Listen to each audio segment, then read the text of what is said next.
Al-mu'minuna, orang-orang yang beriman, imannya itu benar. Kalau benar imannya, tatakafa'u dima'uhum, maka akan saling melindungi, menjaga darahnya. Ya, jaga. Ini nggak ada orang beriman itu saling melukai.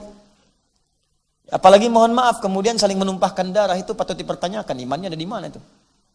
Ya, awas hati-hati itu. Ada ancaman dalam Al-Qur'an, orang yang sengaja merencanakan pembunuhan pada orang beriman, itu ancamannya neraka jahanam. Neraka jahanam. Ya, ada di Quran surah keempat tuh, An-Nisa ayat 92-93. Jadi saat Anda masuk ke ayat itu, wa may yaqtul mu'mina muta'ammida, siapa yang sengaja merencanakan pembunuhan pada seorang beriman, fajazauhu jahannam, maka balasan yang setimpal untuknya adalah neraka jahanam. Jadi kalau ada orang merencanakan pembunuhan nih pada orang beriman, mau pakai apapun caranya, saya bom dia nih, besok dia keluar jam berapa, keluar dari mobil gimana, saya tusuk dia nih, ya, saya tembak dia nih, saya bom dia nih. Awas, dan itu yang direncanakan misalnya orang beriman. Orang beriman masih bersyahadat kepada Allah. Hati-hati. Ya, mau semaksiat bagaimana dan sebagaimanapun, misalnya ada turunan-turunan, tapi Anda sengaja merencanakan untuk bunuh orang tanpa runtutan yang benar, tanpa kaidah-kaidah yang diperkenankan, maka kata Allah langsung fajazauhu jahannam. Maka balasan yang setimpal neraka jahanam. Pertanyaan saya, di mana ada orang muslim beriman berencana masuk neraka jahanam? Apa ada orang muslim ini punya rencana masuk neraka jahanam? Apapun profesinya, maka saya ingatkan, ini karena sayang saya, siapapun Anda.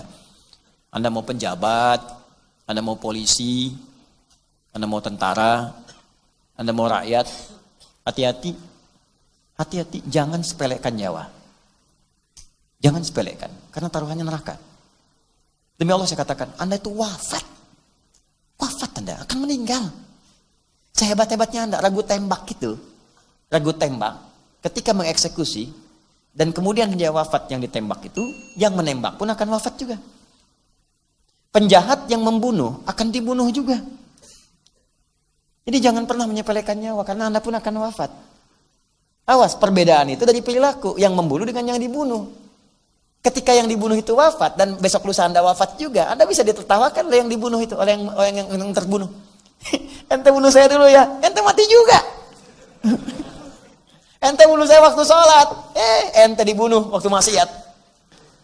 Ente bunuh saya ini waktu saya berzikir kepada Allah, Anda diwafatkan malaikat maut itu saat sedang bermaksiat di hadapan Allah Subhanahu wa taala. Makanya hati-hati.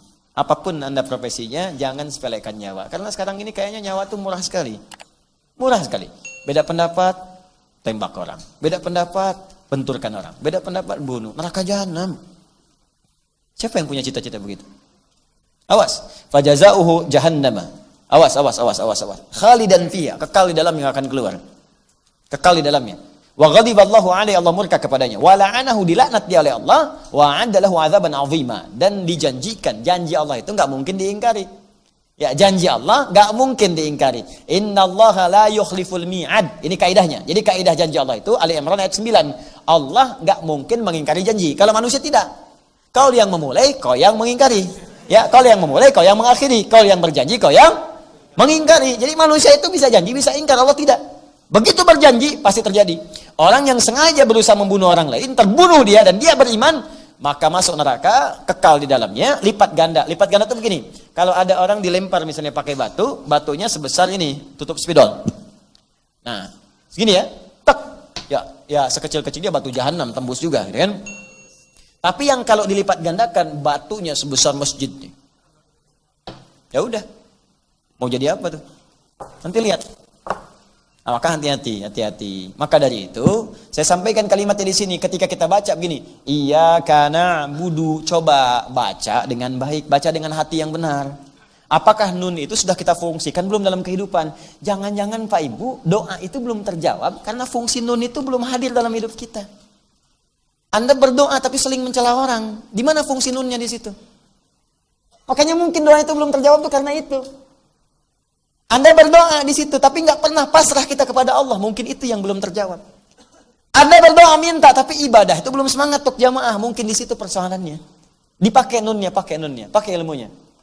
Ya, ini tatakafa'u dima'uhum wa yas'a bidhimmatihim adnahum, dan saling memperhatikan. Melihat. Makanya saat sang berjamaah itu lihat kanan kirinya, kenalan dari mana. Makanya dulu zaman Nabi itu ada orang ke masjid selesai urusannya. Yang lapar dapat makanan, selesai. Ya, yang haus dapat minuman, selesai. Lihat, kami coba semaksimal di sini nih. Ya, ada orang jauh-jauh gitu kan, nggak bisa pulang langsung, tinggal sini. Itu Allahu Akbar. Jangan dikira itu ibu-ibu yang panitia ini ibu-ibu biasa. Demi Allah saya katakan, itu ibu-ibu luar biasa itu. Sampai dilihat berapa yang ada di sini. Dicari Pak malam-malam, mana yang masih buka. Kadang nyarinya pun yang paling enak, paling bagus. Hokben buka nggak Hokben? Hokben. KFC ada nggak? Tapi jangan sampai nginep semua di sini deh. Alisan, kajian, nginep aja Hokben. Tidak. Saya langsung infokan. Berapa banyak Bu? 100 warteg aja. Tuh, cari. Itu sampai begitu Pak. Carikan solusi. Jadi inilah Islam, indahnya itu begitu. Ya saya tuh, Allah Akbar, gimana ya cara memahaminya? Tiap hari baca iya kana abudu, tapi berselisih terus. Ya ribut terus. Ya kapan kita mau majunya? Jadi kalau melatih diri sendiri aja belum baik, bagaimana kita mengharapkannya lebih besar daripada itu? Jelas ya?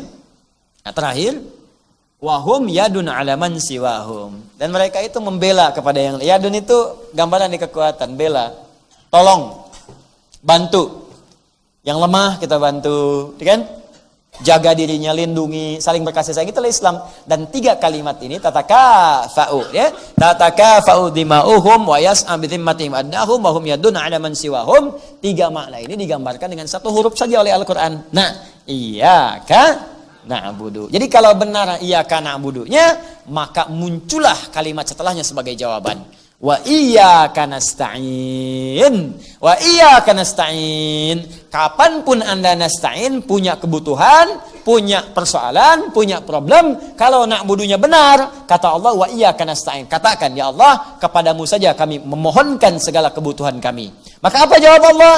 Hadza baini wa baina 'abdi wa li 'abdi ma sa'ala. Ini perjanjian antara hambaku dengan aku. Jika benar apa yang ia lakukan dengan na'budunya, maka apapun yang ia butuhkan seketika aku akan berikan. Bahkan ada orang belum minta langsung diberi. Jadi kalau semakin tinggi na'budunya, semakin benar. Gini-gini cirinya. Ada orang ngejar fardu, Anda ngejar sunnah. Ya orang baru mikirin fardu, Anda udah mikirin sunnah. Isya jam berapa? Yang ini tahajud jam berapa ya?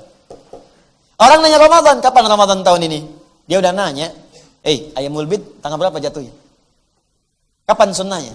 Kapan Seninnya? Kapan kemudian? Orang nanya, ente udah zakat belum? Dia udah mikirkan kapan saya infak nih. Udah punya agenda, besok saya infak kesini. Besok saya sedekah kesini. Semakin tinggi puncak ibadahnya, maka Allah turunkan sifat aunnya, pemberiannya, maunahnya kepada orang yang minta. Sebelum dia minta, langsung dipenuhi kebutuhannya. Sehingga seakan-akan dia tidak punya kesulitan. Padahal bukan gak punya, sebelum minta dikasih. Tuh. Makanya kadang-kadang orang gak sadar kalau Allah itu mencukupkan kebutuhan dia karena amalan dia. Gak ada yang sia-sia. Ya mulai saat ini berubah. Tapi tadi kembali dasarnya keyakinan kita. Karena itu dibuka dengan kalimat dzalikal kitabu la raiba fi. Jangan ragu. Kalau ragu gak akan dapat. Ya itulah tafsir dari kalimat iyyaka na'budu wa iyyaka nasta'in. Yang saya sampaikan di akhir tadi dikutip oleh penulis buku ini, wa quddimatil ibadatu 'ala al-isti'anati li kauni al-ula wasilatan ila tsaniyah wa taqdimul wasail sababun fi tahsilil matalib wa liyadulla 'ala annahum la yastaqilluna bi iqamatil ibadat bal inna 'aunallahi ta'ala huwal ladzi yuyassiru lahum adaaha. Kenapa diawalkan na'budu dibandingkan dengan nasta'in? Kenapa diawalkan? Karena kata penulis kitab ini, kata mufassir Syekh Tantawi, karena ibadah itu wasilah untuk mengabulkan apa yang kita mohonkan. Karena itu wasilah, maka wasilah harus didahulukan dibandingkan dengan hasil. Ya, Anda nggak mungkin datang ke sini kalau tidak ada wasilah kendaraan. Kendaraan itu wasilah. Mustahil nyampe kalau nggak diantarkan oleh kendaraan ke sini.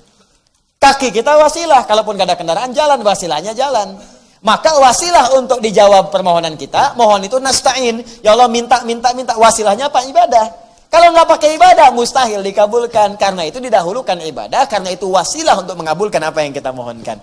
Sekaligus untuk menegaskan kepada kita, mustahil kita bisa ibadah kalau tidak ditolong oleh Allah Subhanahu wa ta'ala.